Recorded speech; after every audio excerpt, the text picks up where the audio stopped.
All right, welcome to the Young Turks. Huge show ahead for you guys. Got a lot of different wonderful guests for you. Nomi Prince, Maz Jabrani, John Iadarola. These are all guest hosts that we got coming in.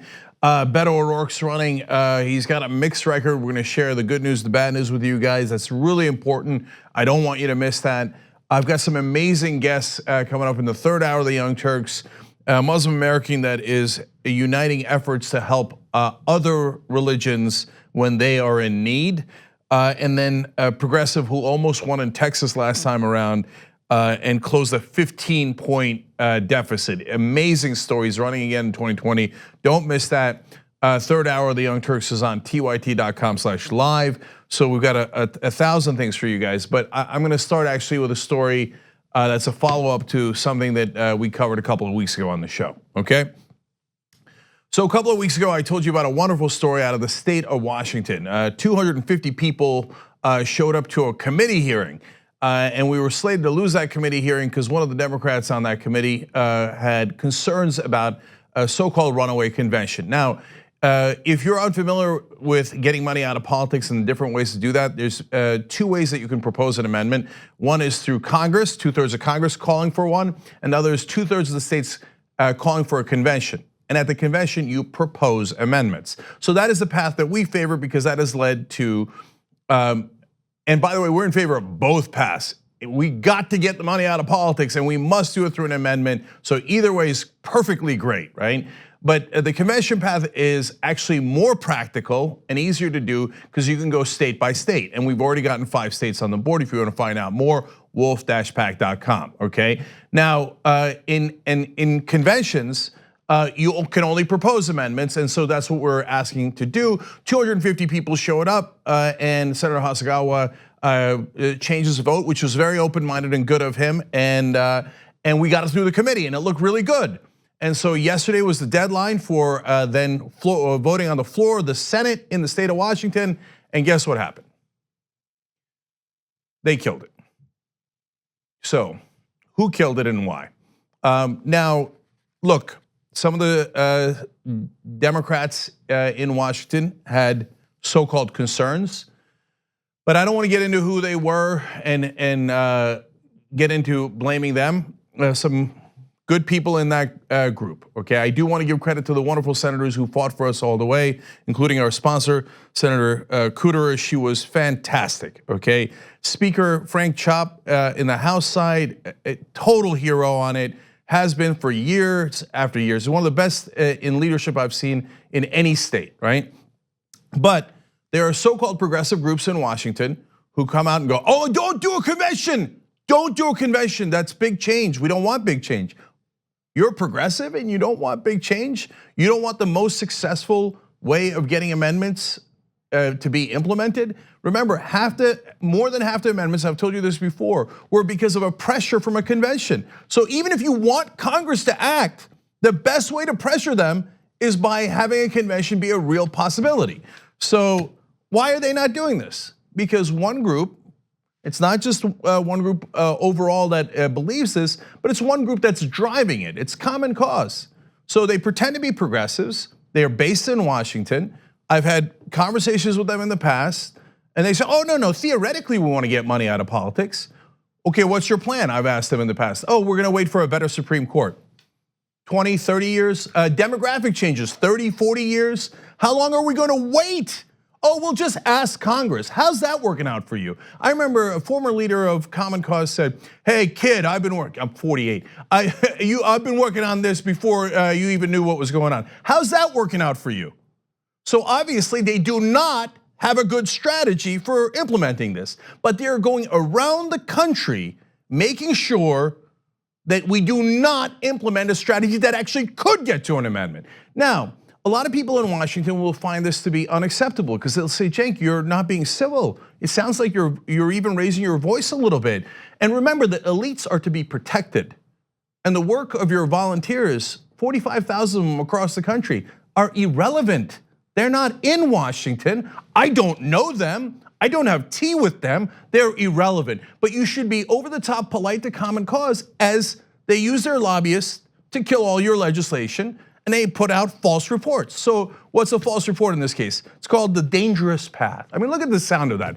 Total fear-mongering 101. Oh my God, the dangerous path, right? So let me show you some of the volunteers that worked on this that were wonderful. And they lined up in the hallways, and it wasn't just the one day that where 250 of them showed up. They've been showing up every day, every day. Some of them take off from work, some of them are senior citizens, and some of them are students, etc. Here, go to some of the pictures here. Okay, so they all line up and they say, please pass SJM 8002. That was the name of the legislation here. They go and talk to their legislators as they come out of hearings, etc. So a lot of these people were at the hearings originally. They came in every day. Some of them actually are from the districts of the specific senators. Some of them testified. They are from all walks of life. That's a veteran that gave excellent testimony during the hearings. There are teachers, and I'm gonna get to the state leader in a second.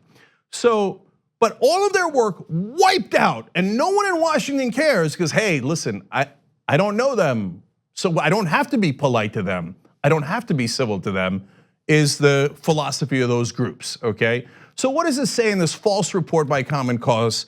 Well, there's the 4 main lies. So let me go over them. And yes, if you're offended that I'm calling them lies, I'm sorry, I have the facts. We are 100% correct, and I can prove it and will prove it. And so if you don't want it to be called lies, don't lie. And so it's that simple. So they say, in the beginning, they were like, oh my God, all conventions are going to be unlimited. It's going to be a madhouse. They're just going to propose anything they want on a convention. Well, okay, you need 2/3 of the states to call for a convention, right? We just went over that. That's in Article 5 of the Constitution. So right now, Congress has counted 78 different calls for a convention from 38 different states. 2/3 of the states are 34. So if we already have 38 states that have called for a convention on different topics, and we don't have a convention, you know what that means? They cannot be on different topics. It can't be unlimited. We told you that from day one. Now that those 38 states have been counted, we have been proven 100% correct. And now they've started to back away from this talking point. They're like, oh, they could take the money out of politics thing and put it together with the conservative calls for a convention, and then we'll have a wild convention where anything can happen. But wait a minute, we told you they couldn't count the money in politics conventions. Now we're absolutely right, 100%, indisputably right, and you're still like, hey, don't do the money in politics conventions. Wait, why shouldn't we ask for a convention on money in politics if the conservatives are asking for conventions on other issues? And now you know they can't be counted together. So your whole false talking point that, oh, no, I would love to get money out of politics, but I don't want it to be counted with another convention call. Turned out that wasn't your real motivation, was it? You just don't want a convention on getting money out of politics. Please don't call yourself a progressive group. Call yourself something else. Common Cause. I don't know, maybe you have common cause with Republicans. I don't know. Okay, not to get into their motivations again. Now, so that's a lie that has been absolutely debunked. We moved to lie number 2. Conventions have no rules. So this is another part of like, oh my God, there's gonna be anarchy. We're gonna go to a convention and people are gonna just start screaming and they're gonna start saying, oh, the aliens should rule us, the lizard people should rule us, and Alex Jones is gonna run the convention. Does anybody really believe that there are no rules in a convention? Come on, man. All you have to do is think about this for 1 second. Do you know that the different states have had hundreds of conventions? Guess what they all had? Rules. And rules are proposed for a convention by Congress. So in fact, the last time they thought there might be a convention, Orrin Hatch proposed rules for a convention. What happened? I thought there was gonna be no rules. You know that. See, look, if you're a person who's not in this movement, you don't know any of this, and it's totally okay. And by the way, if you run into somebody online or anywhere in your personal life that thinks a convention can run away, it's not their fault. It's these groups have spread this poison, and no one other than us is going around countering it. I'll show you actually the great resources and facts that we have on our side, but there is no major organization with a lot of money to spend on propaganda in favor of a convention to counter the people that are against it. So if someone is wrong about this, don't get mad at them. Just explain to them what the rules are. I'm getting mad at the people that are spreading the propaganda and the conspiracy theories. So yes, of course conventions have rules, and Democrats and Republican state legislators actually get together every year to discuss what the rules of a convention would be. Now, if you're a random person and you're an accountant and you don't know that, of course that's normal, but Common Cause does know that. But they go around pretending there won't be any rules anyway.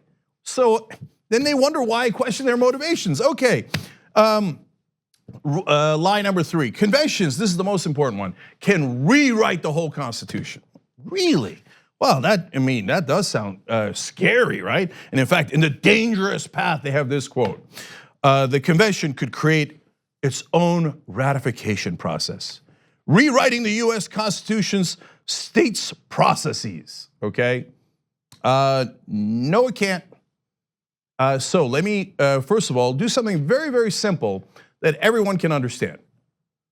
Show you Article 5 of the United States Constitution, which apparently Common Cause couldn't read. They couldn't find anyone, hey, does anybody have Article 5? Does anybody have a copy of the Constitution? No, so we'll tell you, oh my God, we could create its own ratification process. So here's what Article 5 actually says. It is a convention for proposing amendments, not for ratifying amendments, for proposing amendments. Now, if that was unclear, which it isn't, they go on to say in that same amendment that these will become force of law and part of the Constitution, quote, when ratified by the legislatures of 3/4 of several states. When ratified. So if they say, well, they could change the ratification process in the convention. No, they can propose to change the ratification process, which would then need to be ratified. If a convention came in and said, I'm just gonna scrap all the rules, including the rule about ratification, well, it would be challenged within 3 seconds and ruled unconstitutional within 5 seconds. Because clearly in the Constitution, it says conventions are for proposing amendments and you must ratify them with 3/4 of the states. So I ask you, why does Common Cause say something that is clearly not true? And unfortunately, since other than us, there's very few people out there to object to what they are saying and prove that what they are saying is wrong, they go around and around spreading these lies. So who else agrees with us though? I mean, am I alone? No. Here's who the people agree with us. Sources that say a convention can be limited, for example. Only the Department of Justice, the American Bar Association, Congressional Research Service. We are right in every way imaginable. You can research it yourself. And in fact, we have the sources for you guys.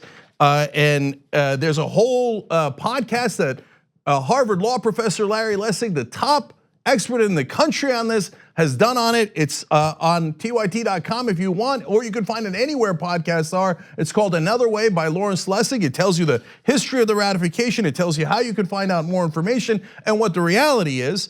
And if you want more information and you want to go through it yourself and go to all the links, great, I would love that. So go to wolf-pac.com/resources. We'll put the link down below. Go check it out for yourself, okay? Because we are 100% confident in our facts, and we don't need to spread propaganda like the other side. So the last part of the conspiracy theory is the 4th lie.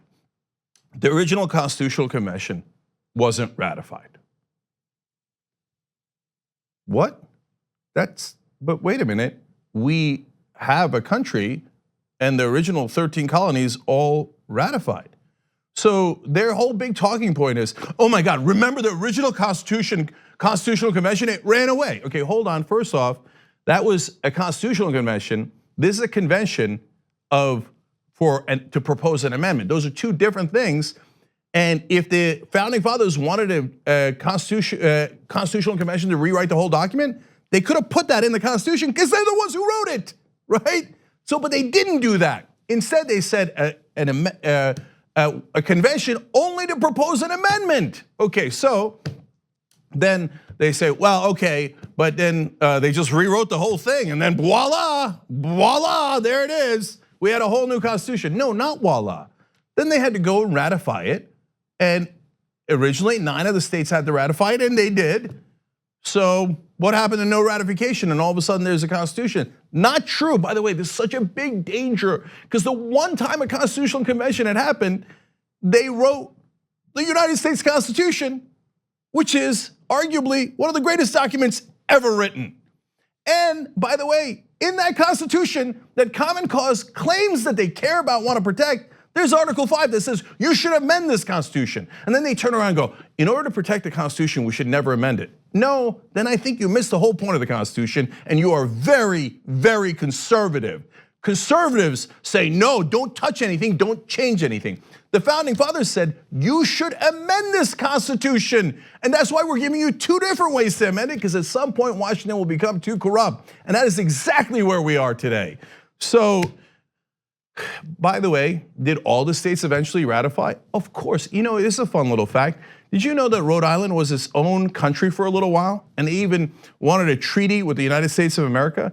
And then eventually they're like, you know what? No, actually that Constitution you guys wrote is actually excellent. And we also ratified. They all ratified, they're not separate countries now. So if you hear anyone telling you, no, a convention could rewrite the whole Constitution, it is a total conspiracy theory, not backed by any of the facts. So let me go back to our volunteers and show you more pictures. Because this is the folks who've been working on this for years and years and years. And I know no one in Washington, D.C. cares about them, but we care about them. So go back to that picture there for a second. Our state leader is the one in the wheelchair. And God, man, I was with him a couple of weeks ago and he's been working so hard. And for all this time, he got all these people together, and actually the person next to him is also wonderful, and they've all been working so hard for years and years. But people in Washington, the progressive groups, they don't know them, they don't care about them. They're like, oh, but my friend at Common Cause wrote a report backed up by no facts whatsoever, but they're my friend. Jeff Eisnes, your state leader's not my friend. I don't care about his work. So let me show you more. You know what, they had these things to support it, and then we realized, oh no, the Democrats are gonna kill it. Not the Republicans. The Republicans are voting no anyway in this state. The Democrats are not even gonna allow us to vote. If we get a vote, we win. If we get a vote, we win. We win every time, if we get a vote. But the number one trick that Washington groups use is don't let them vote. So they switched the signs eventually and said, please don't kill hope. So every age group, every gender, every race, everybody was represented there. But they killed hope in the state of Washington. So we'll be back because we don't surrender. So we will fight them in the state of Washington. We'll fight them all across the country. We will defeat every one of their false talking points, the lies that they spread and spread and spread, and we will win. But they always feign outrage, like, oh, I don't know why you guys are so upset. I don't know why you're so upset, so what? We keep lying about this process. We've been proven wrong 100 times, but it doesn't matter. It doesn't matter, we're gonna keep on doing it. Okay, then I'm gonna do this. So please don't feign outrage, okay? So I want you guys to know the truth. And lastly, guys, we have to keep on fighting, but we do it the right way. We do it in a way that is civil. We do it in a way that is polite, but super insistent. So all those people that showed up in Washington, they're all wonderful human beings, and they all have done it. And the senators were so responsive to them. The speaker was so responsive to them. And actually, when things work well and lobbyists don't kill legislation in the middle of the night without giving it a vote, democracy is actually a wonderful thing. When we had the vote in the committee, it was great. It was democracy in action. It can happen at the state level. It's happened 5 times before, and we can get it to happen all across the country. But we can't have it happen if they never allow a vote. So we'll be back in Washington and we'll be back in all these states. But tell everybody that we must do all paths to an amendment to get money out of politics. We desperately need change. My God, because we don't have the change, pharmaceutical companies run this government. Health insurance companies run this government. And so now we have 28 million people that don't have any health insurance. So, okay, if we Medicare for all polls at 70%. 7 out of 10 Americans want it, but we can't get it. 97% of Americans want federal background checks on guns, but we can't get it. We can't get any of the things that would actually save lives. And then, again, so-called progressive groups in Washington come out there and they block change.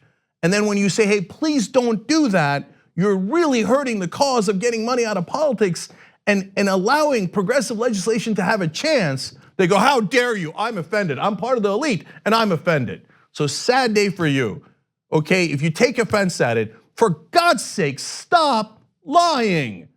A convention is an excellent idea to get an amendment that we desperately need in this country. And real progressives are for change and are for getting money out of politics. Stop ruining the great work of our volunteers and stop ruining any chance to get money out of politics. Young Turks. We hope you're enjoying this free clip from the Young Turks. If you want to get the whole show and more exclusive content while supporting independent media, become a member at tyt.com/join today. In the meantime, enjoy this free segment. All right, back on the Young Turks, Cenk and John Iadarola with you guys. I'm gonna read a couple of comments as usual, of course. Bekdu71 says, I live in Washington and I'm a member of Wolf-PAC. Thanks to texts and emails from Grant, and Grant was amazing. He's one of our volunteers. I reached out to my state senator, Curtis King, via email and phone. It felt so good to be active. Before Wolf-PAC, I had no idea who my state representatives even were. We start over in 2020, we do. We are going to be relentless. They're never gonna get rid of us, and we're gonna amend the Constitution, and we're gonna get money out of politics. The liberal mom says, just remember, no, that's okay. All right, I started reading it. Just remember, Common Cause took their star ratings away because real progressives told them they're playing patty cakes with the Washington elites, hashtag Wolf-PAC. Ben Stone says, Cenk, the news on Wolf-PAC is so disappointing that it actually breaks my heart. This is why I'm a member. No other outlet will cover this truth but the Young Turks. Thank you. Yeah, I mean, imagine CNN caring that we didn't get a state to push for getting money out of politics. I can't imagine them covering when you win in a state. Yeah. Let alone when it fails. Yeah, of course. And if we get close, the panic, it's CNN and Fox News. That'll be the one thing that they'll agree on. No, this will actually change the status quo. And they will panic like you have never seen before. And that's why they send their minions out. Anyway, Karen Shea says, conservatives are pushing to amend the Constitution to force a balanced budget. Does Common Cause fight them? Now, Karen, I want to be fair. So they do, okay? They are opposed to that. I don't know if they send their lobbyists on that issue. I would guess that they do, but I'm not I'm not part of that issue, so I don't know. So it's like, I'm not saying Common Cause doesn't do anything good in the world. And the people in Common Cause, I'm sure that they think that they are progressives and they think that they're doing good, but for whatever reason, they've decided, again, I don't want to get back into their motivations, that, hey, you know what, a convention would bring real change and we can't have it. So now, by the way, I told them, hey, listen, we will help you in every way to fight against the balanced budget amendment convention, right? And we'll fight it on the substance instead of your guys' wrong talking point that you could combine calls for a convention. Don't say that. That's embarrassing, that's wrong. The Justice Department, et cetera, have all said that it's wrong. And they're like, no, you guys don't know what you're doing. And then Congress counted, and they counted more than 2/3 of the states, and we don't have a convention. So they were wrong, and I was right, and they're still like, oh, okay, whatever. So, all right, last one. An awesome young congresswoman described this sort of politics as meh, and it seems to be true. Yeah, you're not going to moderate your way to an amendment. Let's just take the moderate course to an amendment. Moderates are gonna get 2/3 of Congress? No, they're not. They're lying to you. When I wake up and my apartment is on fire, I react moderately. All right, last one. P. McEnroe on Twitter says, the dangerous path, that's the name of the reporters I told you, is the one that we're on currently, not the one that progressives want to lead America down. Exactly right. I mean, they act like we run Washington. We're like ecstatic that there's now like more than 2 progressives in Washington, and they act like we have a huge lead on the Republicans. Preposterous. All right, let's go to other news. Okay, let's talk about something interesting. Former Congressman Beto O'Rourke is the latest to announce that he'll be seeking the Democratic nomination for the presidency this time around. I have a feeling you're probably at least somewhat familiar with him after his close but failed attempt to unseat Ted Cruz in last year's Senate race in Texas. He's a guy that got a lot of social media coverage during that race, including going viral on topics like Colin Kaepernick and related things like that. We've talked about him quite a bit, and in this video, we're going to go over quite a bit about his record. Before we jump into the record though, I do want to talk about one thing that just sort of struck me as odd. It struck a lot of people today. One part was on the Vanity Fair cover that he was on when he has this quote that he says that I was born for this, or something to that effect. Sort of seemed a little bit weird. And many people pointed out, can you imagine any other candidate saying that and how the media would react? But there was something more in the actual interview. He had a weird quote that I read this morning on the Damage Report. And I want to read it again just because it just seems really weird and I can't imagine. Like imagine as I'm reading this, if Bernie Sanders or anyone, it doesn't have to be Bernie, anyone had said this. So he talked about before a big speech. And he said, I don't ever prepare a speech. I don't write out what I'm going to say. I remember driving to that. I was like, what do I say? Maybe I'll just introduce myself. I'll take questions. I got in there and I don't know if it's a speech or not, but it felt amazing because every word was pulled out of me, like by some greater force, which was just the people there. Everything that I said, I was like watching myself being like, how am I saying this stuff? Where is this coming from? There's nothing like horrible about that. Just seems, doesn't that seem a little bit weird? Sounds like something Ben Carson would say. But it's okay. Look, guys, I care a lot more about policy. It's a weird thing to say. No, I John's care about right. this stuff. No, okay. Look, and John's right that if Bernie Sanders had said that, people are like, see, this guy's not prepared for office. He doesn't even write his speeches. He's weird. They'd say things like that. But it's okay. Look, I'm not worried about it. I'm worried about policy. So let's get to his record. Okay, so let's talk about his actual record, because that's what's interesting about him. That's not necessarily why a lot of people have supported him. He's a charming guy and everything, but we care about what he would do as president. And he does have a few years in elected government as an El Paso area Democrat that we can analyze. So in general, how does he compare to other Democrats? Well, in the 113th Congress, he was more conservative than 76% of Democrats. In the following one, he was more conservative than 79% of Democrats.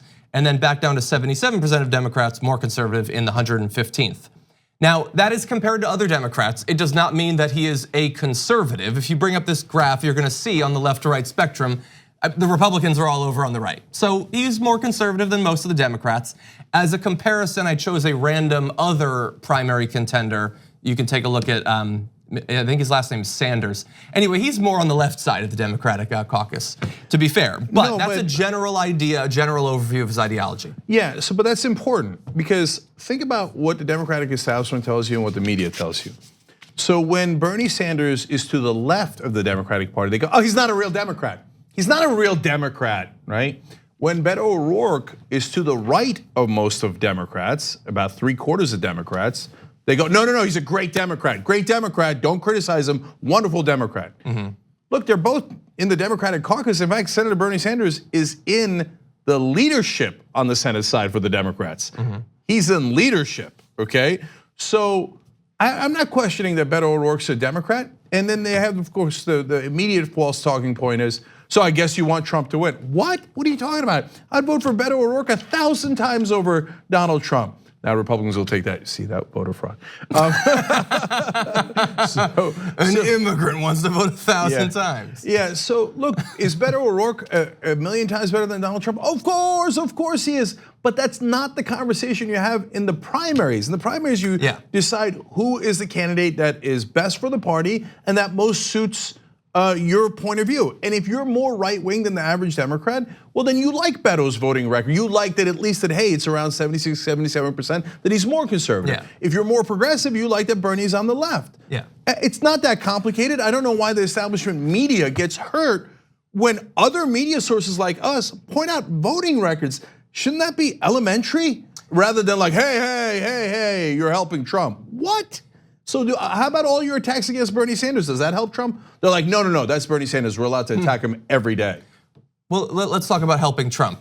This is a bit overblown, but in terms of voting with Donald Trump's position during the 2 years that he was able to do that, he did it about 30% of the time, which is of course still low, but the average Democrat did that at about 17%. So he did vote with Trump more often. Yeah, and so 30% is not a horrible number. And by the way, Beto O'Rourke is nowhere near a horrible congressman or a Senate candidate. He's obviously not in Congress anymore. He ran for Senate.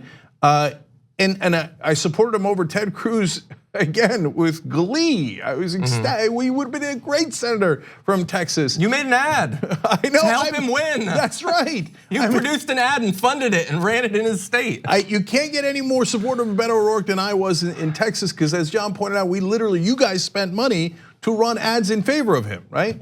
So now, but 30% is not an awful number. Henry Cuellar, also a Democrat out of Texas, voted with Trump 69% of the time. Nice. So 7 out of 10 times Cuellar is like, Democrats are wrong, Trump's awesome, let's go with him, okay? And then they wonder why we want a primary, why the Just Democrats want to primary Henry Cuellar, because I would prefer Democratic congressmen who didn't vote with Trump.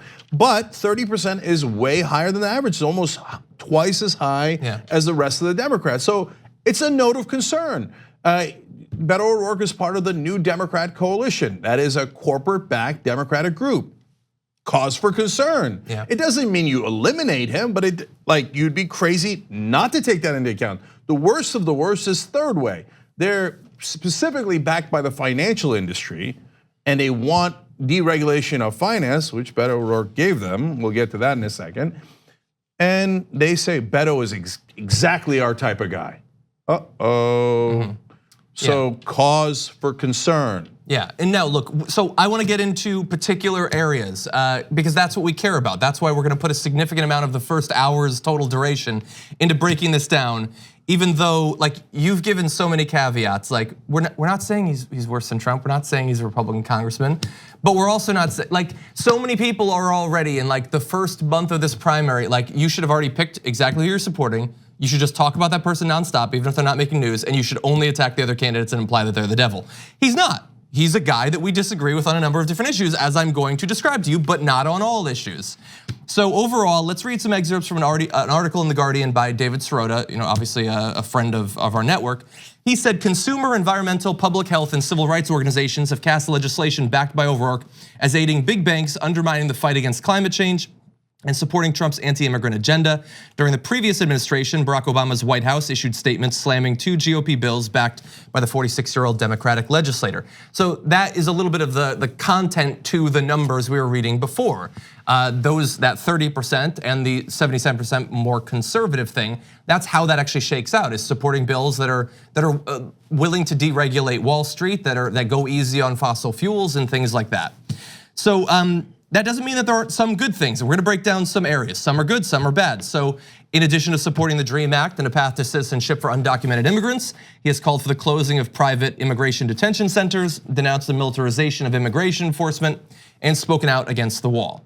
So on that issue, especially recently, even since the 2018 election, he has been very vocal in opposing Donald Trump's immigration agenda. So that's great. Unfortunately, he did have a vote where he seemed to be supporting the deportation forces. So that's unfortunately Beto O'Rourke in a nutshell.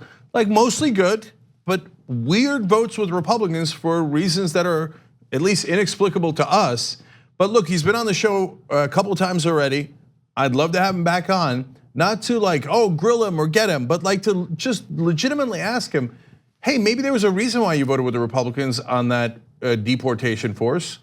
So tell us what the reason is. Otherwise, it's just gonna hang out there forever and ever and ever, and people are gonna go, wait, you're good on the DREAM Act, you were good on the other things. Why did you vote with them on that? Why did you vote to deregulate the banks? It's a fair question, and he should begin to answer it. And I would like to talk to him specifically to clarify his positions on a couple of the biggest issues, I think, which we're gonna get into right now. And by the way, in case people don't know, we have open invitations to all of the candidates to come on our network. So if you're not seeing them, it's great for you to tell us that you want them to come on, but it's better for you to contact their campaign and say, hey, maybe you should go on TYT. That would be certainly helpful.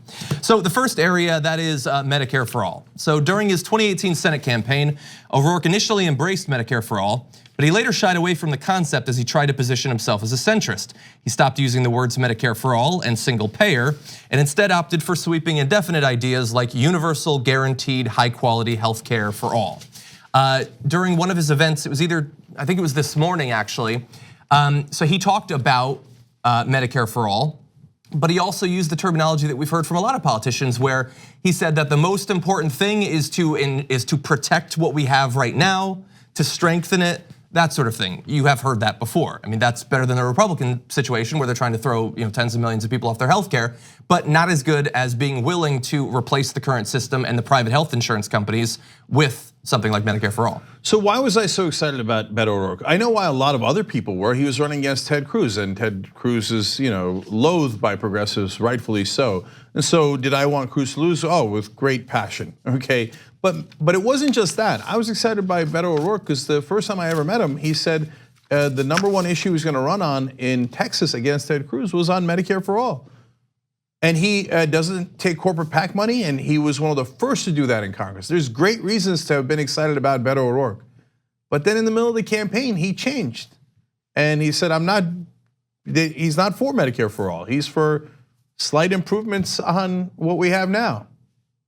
Or theoretically for Medicare for All or some form of single payer, but doesn't necessarily prioritize it with the passion that we would, and is instead apparently satisfied with protecting the ACA. Yeah, I hear you, but you guys all know what that means. That means he's not gonna fight for it. He's not gonna, and he had all the opportunity in the world. And we saw John covered one of the debates, Anna and I covered another one of the debates, and we were both like, wait, why isn't he saying Medicare for All? Why is he watering it down? And if he waters it down during the campaign, he ain't gonna do it if he wins. There's no way. Like, he could change his mind, he could come on, it doesn't have to be this show, he could go anywhere and clarify what he means. But until you hear otherwise, he's definitely not going to push for Medicare for All. That is clear from his statements. Yeah, and look, the second topic that I want clarification on is the one that's most personally important to me, and I think is gonna be one of the litmus tests of this primary, and that is going to be support for the Green New Deal. So he had an interview in the past 24 hours where he spoke amazingly about how supportive he is of the Green New Deal. He used all of the rhetoric that in me on my best day I would use in defense of it, including saying it's the best proposal that I've seen to ensure that this planet does not warm another 2 degrees Celsius, after which we may lose the ability to live in places like El Paso. And he spoke about it great, but there are some issues. First is there's lots of sponsors of the Green New Deal, like 64. He isn't one of them. I mean, well, he's not in Congress. I understand anymore. He's not now, but I'm saying he seems like he's coming into it kind of late. Like, how many people have already, including some on the Senate side, have come out in support of this? A shocking number of sponsors. I feel like he's sort of coming in after it's been, like, it's demonstrably safe to support at this point. That's what I'm saying. So that goes to a really important point, again, that either the mainstream media, for whatever reason, doesn't understand, even though they cover politics, or is choosing to ignore, which is that it's one thing to say that you're for a proposal. It's another thing for people to believe that you are going to fight for it and get it done if you become president. So, like, whenever we say, like, hey, somebody might be for the Green New Deal now or Medicare for All now, and I love that and I appreciate that, and I think that they're great senators, and I hope that they vote in that direction. But given that they changed their position recently or have come to the issue a little bit later than, or a lot later than some of the other candidates in the primaries, I have cause for concern that they're not being perfectly genuine. Yes. And that's when people in Washington lose it. They're like, did you just say a politician might not be perfectly genuine? And they get all offended. Are you running their campaigns? What, I don't. So, but whereas everybody in the audience and all the voters, you guys know, sometimes politicians are not genuine. So it is fair to ask, when did you come to this conclusion? Yeah. And I think it is partly relevant to whether you're genuine or not. Not only in believing it, but fighting for it and trying to get it done when you're president. Well, and let me flesh out a little bit of why I'm concerned. Even though, again, I would say that his public statements about the Green New Deal, I find to be superior to people like Kamala Harris, who has spoken in favor of it, but that I still obviously have significant questions about what it would mean in practice for them. And the reason is, with him in the past, I guess it's not shocking, he comes from Texas, but he has been very defensive of additional regulations of fossil fuel companies. There's been concern about the donations that he's received from executives at top fossil fuel companies as well. He's talked about the sort of the choice between renewable and traditional fuels is a false choice.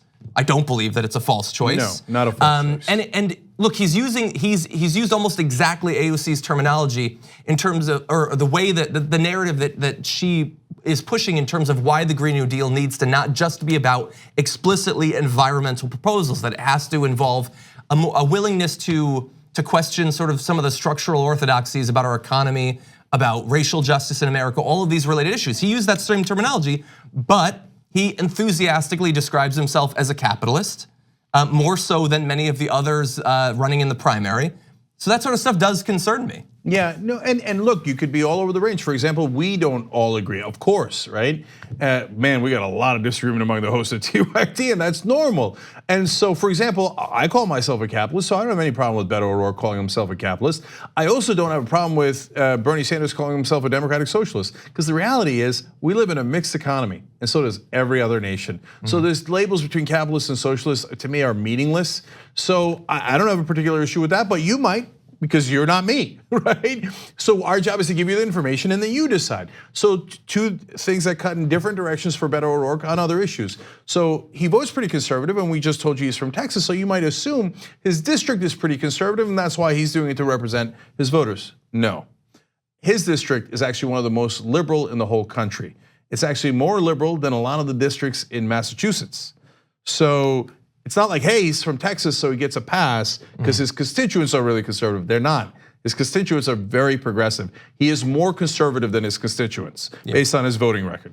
On the other hand, we just talked about being a leader, and we believe you more if you lead on an issue. On arguably the most important issue, getting money out of politics, he said he would not take corporate PAC money well before other people did. And so he's a leader in that category, and that's a super important category, and others came to it later. So, and he had that pledge before there was pressure. I would argue the Just Democrats created that pressure by saying none of our candidates are allowed to take corporate PAC money, and then that put people in a bind, and they started to say, oh yeah, I guess me too, right? That's my take on it. If you think we got that to that place in a different way, that's fine, and I don't care. But the reason I bring that up here is because Beto had that pledge before the Justice Democrats. And so he should get a lot of credit for that, because that means he was genuine about that. Although, as we are learning, both with the particular case of him taking the money from fossil fuel executives and in a couple of other cases with different candidates, not taking money from corporate PACs is not the end of the conversation. There are ways around that as well. So I think he also deserves that credit. I think everyone who signs on to that deserves credit, but we do have to keep watching them. Yes, of course. So, and then, finally, look, when you turn to the financial industry, he doesn't take the corporate PAC money, but Third Way loves him, and that's weird. He's a new Democrat, he's not part of the Progressive Caucus, so corporate interests still very much in favor of him. And then how does he vote? Well, they like him because of how he votes. So he voted to deregulate the banks a couple of times, including voting against the Volcker rule, or to weaken the Volcker rule. That's the one that says you're not allowed, the banks are not allowed to gamble with depositor money. That's a really bad vote. And he voted a couple of times to reduce the power of the Consumer Financial Protection Bureau. Yeah. On the other hand, Elizabeth Warren created the Consumer Financial Protection Bureau. That makes her biased, though. I mean, you want to talk about a contrast. One of them led so much that consumers were protected because of her. The other one voted to lessen the power of the bureau that protects consumers. Yeah. That is super relevant. If you don't think that's relevant, then you're in the wrong field. Whether you're in the media or you're a voter, what are you gonna vote on? Based on teeth, looks, hair, whether it's good hair, bad hair, what are we voting on? Oh, do I like him? Do I wanna have a beer with him? No, I'm not interested in that. Now, they will, of course, always fall back to, yes, but who's more electable? And everybody in Washington doesn't like Bernie. Who cares what you like or don't like, or thinks Elizabeth Warren got beat by Trump on his racist terminology or whatever the crazy things they think in Washington. But what do the voters think? That's why you go to the polling. That's why you look at their small donor base. You look at other factors. And by the way, again, there's a mixed record. Beto has an amazing small donor base. Okay, now he was running against Ted Cruz, but he did a bunch of things right, no corporate PAC money, and the filming that he did gave him an air of authenticity that I think, and a legitimate air of authenticity, and in many regards, and that made people go, I can trust him more, right? So he did a lot of things right to get to that small donor base, but it's okay to analyze that. It's also okay to analyze his policies. Yeah. So you guys analyze it, make up your own mind. Yeah, so we've tried to list some positives, some negatives, and you can only speak for yourself, I can only speak for myself. I have a preference in this primary that has not changed as a result of him coming. And based on what I've learned, I would obviously support Donald Trump for an additional 4 years if he's the candidate. Don't Obviously. say that, man. No, he's the devil. Obviously, he's an immoral, evil man. Yeah, and I'll tell you, look, John is making fun of two different sets of people. One is doctrinarians who think if you're not for a certain candidate, or if you are for a certain candidate, everybody else is the devil, right? But also the mainstream media who then go in the opposite direction and that say that if you don't support the establishment candidates who will obviously win because they have been anointed by us, then you're helping Donald Trump win. But no, the whole point of the primary is to find out who's going to be against Donald Trump. So that's the thing. I mean, I've already getting those tweets already. Right. Yeah, but also, like I tweeted about this recently, like some of the scandals about Bernie recently, it's like people really do think, I can just find a shortcut. I'll find a little shortcut. I'll find some word that he used 30 years ago that I understand isn't actually a slur, but I'm going to imply that it is. Shortcut, don't have to disagree on the policy, he's evil. And I'm just so sick of it already. And those are the same guys who will say, how dare you quote Beto O'Rourke's policy record, you're helping Trump. Well, how about your vicious, unsubstantiated attacks against Bernie Sanders, who is at this point more likely to be the candidate based on the polling. Yeah. So doesn't that help Donald Trump? No. The two, we can be hypocrites all day long, the mainstream media and Democratic establishment people say. So last thing, electability. So Beto's got a good case to make because he almost beat Ted Cruz in Texas. That's a pretty good case, right? Yeah. And he broke the record for most amount of money raised, and a lot of it was small donors. He raised over $80 million in one race for a Senate race. That's unbelievable. So that's good. That helps his electability. Bernie Sanders, of course, raised more, but it was on a presidential level, so totally apples and oranges. But Bernie Sanders is the only candidate that has a larger base of small donors, okay? So that's also relevant. And Bernie Sanders on the day of the 2016 election had a 12-point lead on Donald Trump. Now I know every hack in Washington goes, oh no, but you don't know, hey you guys, I don't know, progressives, you're all children. You don't know that they would have run a race and that number would have gotten to be a little lower. It wouldn't have been so low that he would have lost, right? And we know the other person lost. They get so hurt when you point that out. I don't know if you know who's in the White House. It's not me saying it, that didn't make it happen, okay? So anyway, I think that Bernie Sanders has an excellent case to make that he can get those independent voters and that, if he had a 12-point lead on election day last time, he might also have a 12-point lead on election day this time. So they both have a decent case to make. And then who's more progressive seems very obvious. You'd have to really get yourself in circles to try to figure out, but you might not be that progressive. So again, on you to figure out how to balance all these factors. Okay, we got to take a quick break. We got a lot more when we come back.